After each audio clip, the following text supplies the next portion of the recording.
All right, today we're going to get right into it, guys. I'm doing a little research on something, and I found it super duper interesting. And the more that I looked at it, the more interesting it became. But at least hear the information, okay? Today we're going to talk about social media logos. And they're hiding. It's right in plain sight, y'all. We are in a spiritual fight of our lives. Cain and Abel, right? What happened with Cain? Cain killed Abel. And the first logo that we're going to talk about today is the Facebook logo. Right? A lot of you guys use Facebook. We use Facebook.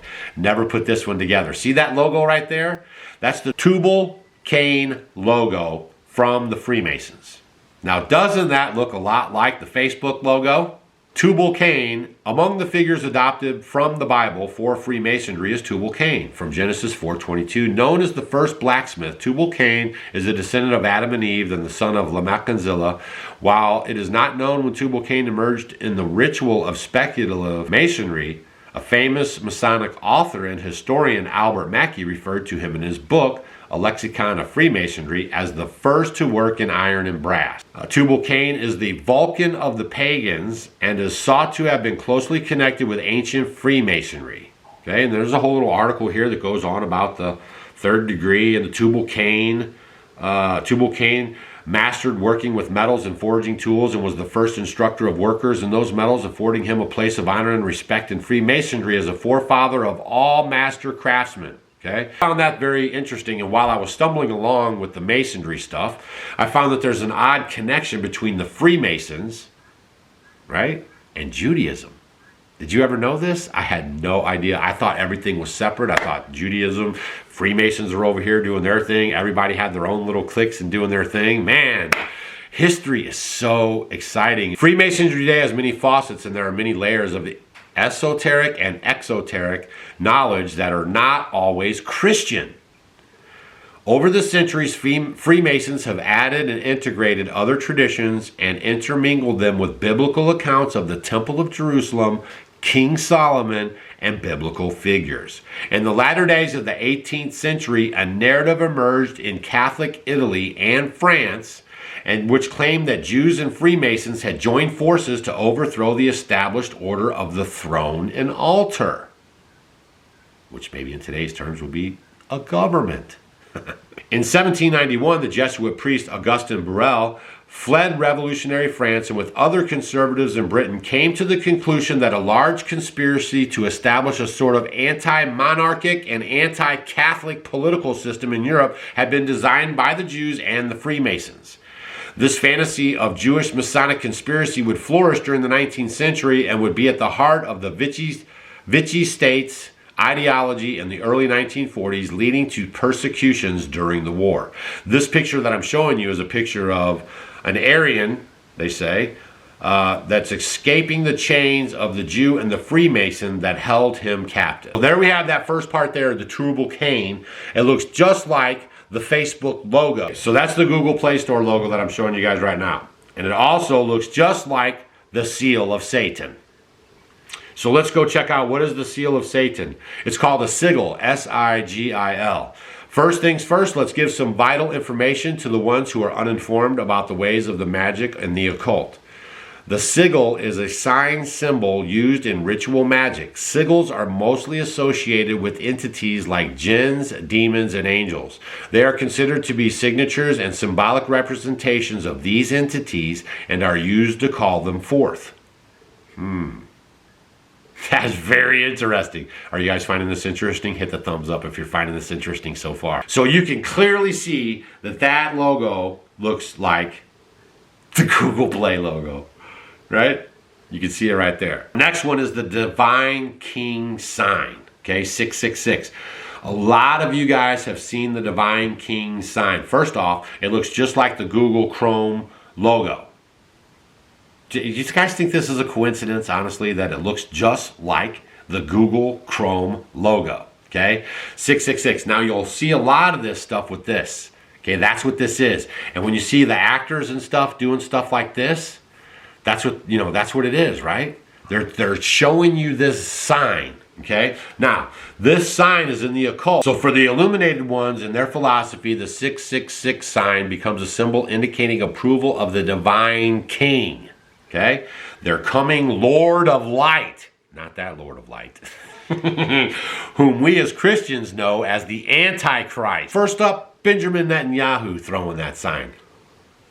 Well, there might be a connection there. Of course, we have the Bushes throwing the sign, Donald Rumsfeld throwing the sign, Bill Clinton threw up a double circle sign, and George Herbert Walker Bush, even Ronald Reagan is throwing the sign. There's George Bush Jr. Here's the unseekable Sashniks, jubilant supporters of Israel's hardcore Shas political party dance for joy after the victory of winning many disputed seats in that country's Knesset parliament. So there they are, throwing them there. Here we have Yasser Arafat throwing them, even Elvis Presley throwing them. How come all the rich and famous people that are part of Hollywood are throwing them? Like Gene Wilder, there's David Bowie, there's your buddy John Travolta, who has since moved on to Scientology. There's Al Pacino, even Sylvester Stallone. And now you just think about all these people that are throwing that hand signal that have sold their souls to Hollywood, allegedly. Okay? So I found that very, very interesting. All right? Now, the next sign that we're going to talk about, this next logo, is the Google Mail logo. You guys seen that Google Mail logo, right? You guys, are you sharing this video? Are you enjoying this information? Please let me know down in the comments if you're enjoying this information, because I'm telling you, I just found it very, very interesting. The Lodge Masonic Royal Arch Mason Member Apron. Okay, this is an apron that they hand out at the Masonic Lodge, or that you can buy on Amazon, because they're hiding in plain sight. Look at that apron and tell me that there is no coincidence with the Google Mail logo. Here's a picture of a group of Freemasons with their aprons on, and please tell me if you see the Google logo. So what's this all mean? I have no idea. But I know we are in a spiritual fight of our lives, man. All right, I've showed you some logos. I've showed you the Freemason connections, okay? I've also explained to you guys that the Masonics have a connection with Judaism, okay? Now, I want you guys to remember some of these stories that we're hearing out of Gaza. You've heard already that there's been a couple of historic churches that were bombed there, Christian churches. Think about that for a second. And I'm also going to share this story from Nagasaki, right? Since the 16th century, okay? Nagasaki, Japan. Remember that place? Nagasaki, Japan? Has been an important center of Catholicism in Japan, initially evangelized by Jesuit and Franciscan missionaries. The persecution against Catholics, which came almost immediately, was recalled in a 2007 memoir of Cardinal Giacomo Biffi, who died in 2017. I probably butchered his name there. In which he expressed the strong impact of the news of the atomic bombs dropped in Japan in 1945 had on him. I had already heard of Nagasaki, he wrote. I had come across it repeatedly in Giuseppe Schmidlin's Manual of the History of Catholic Missions, 3 volumes published in Milan in 1929. In Nagasaki, beginning in the 16th century, the first consistent Catholic community in Japan arose. In Nagasaki, he pointed out, on February 5th, 1597, 36 martyrs had given their lives for Christ, 6 Franciscan missionaries, 3 Japanese Jesuits, and 26 laymen, canonized by Pius IX in 1862. Okay? The cardinal then went on to write, "We can well assume that the atomic bombs were not dropped at random. The question, therefore, is unavoidable. How was this chosen for the second bomb among all, precisely the city of Japan, where Catholicism, apart from having the most glorious history, was most widespread and affirmed?" So see, I would be under the impression that they wiped out that church because it was the Catholics, and the Freemasons don't like them. Okay? But I digress. So all I want to do is present you guys with the information. What you guys do with it's on you. Okay, but I thought this was very interesting. If you guys are on our email list, I'll be emailing out all the links I've used today in this presentation.